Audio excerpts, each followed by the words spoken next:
Namaste. In the 5th chapter, which we've arrived at, Arjuna says, "O Krishna, you speak of renouncing action, yet at the same time you recommend it. I would like to know for certain which of these two is the better path." The Blessed Lord answered, "Both action and non-action, when rightly understood, lead to salvation. Of the two, however, right action is better." Now, there are two words, inaction and non-action. Non-action means to bring the mind to a state of complete peace and silence, stillness. My Guru used to say that you cannot reach the actionless state without first being intensely active. So inaction means simply laziness. You can't not act, you have to breathe, you have to think, you have to eat. And the thought that this is one of the unfortunate things, that in everything that people do, they seem to become proud. They like to look down on other people for some reason. And so it is that even when you're seeking freedom from the ego is such a subtle thing that is so insidious that it can make you proud of your ego. In fact, I remember when I was first working on overcoming my ego, I woke up one morning and found myself that I had become proud of my humility. Well, this, of course, is ridiculous. I used to joke about it. I'm the humblest person in Los Angeles, and I want the world to know about it. Of course, this is not the valid thing, but many people get caught in that trap. And in inaction, it's very easy to get caught in that trap. You will find that many times renunciates who are fed by so-called householders they look down on those householders for not being renunciates. Well, if you can look down on anybody, then there is something wrong with what you're doing. In my Guru's Autobiography of a Yogi, in the first edition, which is the best one, he said that adhering to dharma, that means doing your duty in the world, whether it be as a married person, as an unmarried person, whatever that might be, is indeed the higher path, provided that the person not have any personal involvement in his actions. So the people who are feeding these renunciates are really more spiritually benefiting than the renunciates who sit there accepting. The whole goal of renunciation is self-giving. And when you are fed by these people, instead of despising them or looking down on them, you should give your respect, give your appreciation. Just as in your meditation, you should give yourself to God. But in fact, what happens, and I have seen it with my own two eyes, you could put it that way, that many people in ashrams, having no actual duty to perform, they can't meditate all day unless they're very highly advanced. So what do with their free time? They sit and gossip. And from sitting and gossiping, they become lazy. And from becoming lazy, they stop even seriously seeking God. And in fact, spiritually speaking, they become simply bums. We've got to understand that there must always be an upward flowing energy. And very few people are able, like Ram Prasad Mujumdar in my Guru's Autobiography of a Yogi, who meditated some 20 hours a day or something. Well, his time was completely spent in seeking God. He had to eat, he had to sleep, whatever. But in fact, he didn't sleep, but he had to do the normal things of nature. Most people can't do that. So what are they going to do? If you're not directing your energy toward God, you'll be directing it toward the world. Therefore, it is better to learn to direct your energy up toward God. Another important thing is not to make it a strain. you have to go by normal degrees. You can't always be constantly working in meditation, working in serving, working. You need some time of relaxation. In the court of Henry I of England, he had the morning times were devoted to work and courtly duties and so on. The afternoon was spent in diversion. Nowadays, the scheme of working so many hours a day and so many days a week and so on, it isn't the right thing. People should have a chance to follow their own rhythms more if they are devotees. But obviously that's not a realistic teaching today. Therefore, I think that it would be a realistic teaching to say that if they work less, then they will accomplish more. Many times in offices, people spend their time gossiping or at the water cooler or at a coffee, whatever it is, and they waste a great deal of time. If they had less time and were forced to really concentrate, they would be able to succeed much better. Again, offices that have just little cubby holes for people, they'll be disturbed by others who are on the phone. It becomes very difficult to do anything. So it would be very good if they could have separate offices. Of course, that's not feasible. But I'm offering the ideal. If they could have at least 2 days off, one day for their own spiritual life, the other day for their normal things like laundry and so on. If they could reduce their work week to 4 days and have the hours longer, whatever it might be, some compromise, but to keep people working constantly. Spiritually it's bad, but it's also bad for the work that they're producing, because in that work they find themselves not producing nearly so well. So in inactivity, which is not something you want, you have to practice non-activity, which is doing things but not feeling that you are doing them. Spiritual activity is nishkam karma, action without desire for the fruits of action, gradually winning yourself to that point where you feel that God is acting through you and you don't act with your own ego. So what Krishna is saying is that service, activity is the better path. But we have to understand that even Ram Gopal Majumdar was active. It isn't that you just have to be active with your hands. In fact, even in the caste system, we have that principle of the Shudras working with their hands. You could put it this way, the Vaishyas working with their brains, the Kshatriyas working with their hearts, and the Brahmins working from their inner inspiration. This is the ideal state, you might say. But we must understand then that even mental work can be very intense. In fact, it can be much more tiring than physical work.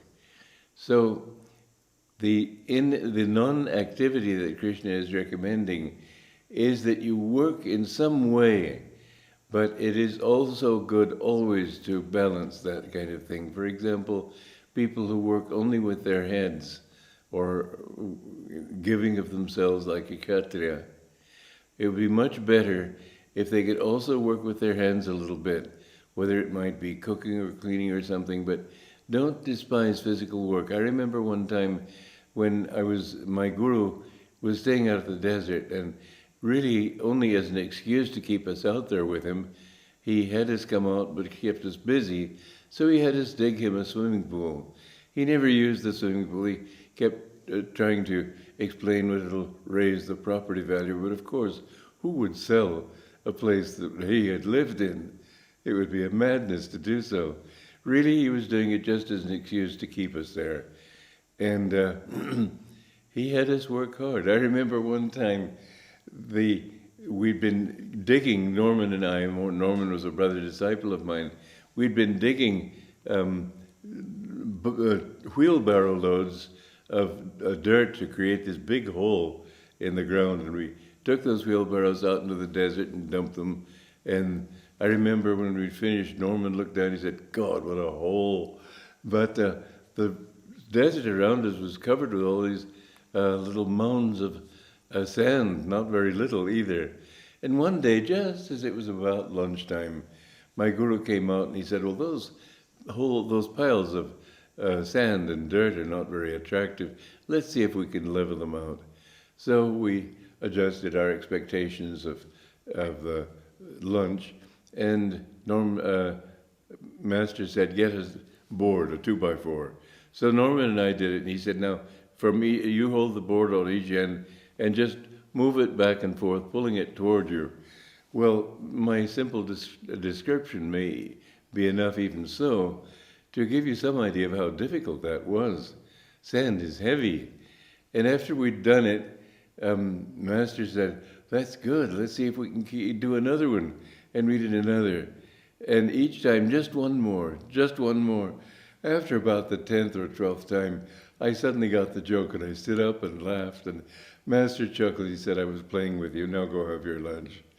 But he made us work, and one time he came out and worked with us, and he was panting. He wasn't in very great physical shape in those days. And I sort of, just to be more or less companionable, I said, hot work, isn't it? Because it was quite hot out there. And he looked at me very sternly. He said, it is good work. Well, he found it necessary and important for us to do physical work along with the spiritual. In the evenings, he would have us come in and dictate his teachings and so on. It was a wonderful time in my life. I remember one time we'd finished hard work in the morning and were expecting a good lunch, and what we got was a glass of lemonade or something like it, and a piece of bread that must have been waved in the general vicinity of a jar of peanut butter. There was almost nothing on it, and we looked at each other and laughed and said, God, what a feast. But all these tests, physical, mental, spiritually, they're necessary to grow. And you mustn't think that to live under a guru is to suddenly do nothing and just sort of bask in God's grace. He makes you work if he's a good guru. He has you do those things which will help you to grow spiritually. So inactivity is very different from non-activity. Non-activity is the ideal. Non-activity is to offer activity up to that state. As I said earlier, you have to be intensely active for God before you can reach that inactive state. You see, the thing is that you've got a karma going in this direction. Everything is dual. If this karma pushes you this way, you need an opposite energy to bring it back to its central point. And where there's been a tendency toward movement toward the left, there must be another energy put out toward the right. The karma yoga truly is doing those actions which it's not enough to get good karma. Good karma means nothing. You can easily slip from good karma to bad karma. It's just a constant wave going up and down. But we need to cancel that karma, and karma yoga is not to create good karma only. In fact, it's not to create good karma. Well, all right, that'll help you some. But good karma will not take you to God. That's the point. You have the energy going this way, you must nullify it. Good karma yoga its purpose finally is to nullify all karma, to bring you to that center in yourself where there is no tendency to get involved in duality anymore. And again, the way to do this is to mentally put out this resistant energy. Just as when you're swinging, if you want to stop the swing, you push the rope in opposite directions to the swinging motion, finally bringing it to a stop. So in karma yoga, you must act, if you want to become free, don't act to develop good karma. Act to nullify your karma. Act in such a way that if you have a desire, for example, for fame, then better to avoid it. Even if you have a talent to be a good actor, avoid that fame, seek something else. Seek the glory of other people. Good karma comes always from giving. So if you achieve fame, good karma will come from giving that, using that opportunity of being well known to help other people. They will notice you more if you're well known, so use that to help to inspire them. Any such thing can become a great blessing. Wealth can become a great blessing if you use it to give to other people and to help other people. Fame can be a blessing if you use the fact that everybody notices you and admires you. Then if you use that to focus their center and direct it toward God, that is good. If you use it like a cinema star to draw energy to yourself, it will be bad karma. All good karma comes from giving from your ego. And why is this so? Because you want to expand that ego. You want to become one with the infinite. And so the more you feel that you're not doing this, it's being done through you and being done for everybody, you'll feel your identity expanding. And the more you do that, the more you will feel the joys and the sorrows of other people. And you will empathize with them. You will feel that they are your own. When somebody is suffering, don't weep with him, or if you do so deliberately to get him to feel that you're his friend, you're with him. But then try to win him from that. And the more you give of yourself, the more you will find that true. That is why for example, my guru, he enjoyed cooking for other people. He said this is a good practice because in cooking, you're giving. And in the giving, you're overcoming your own ego.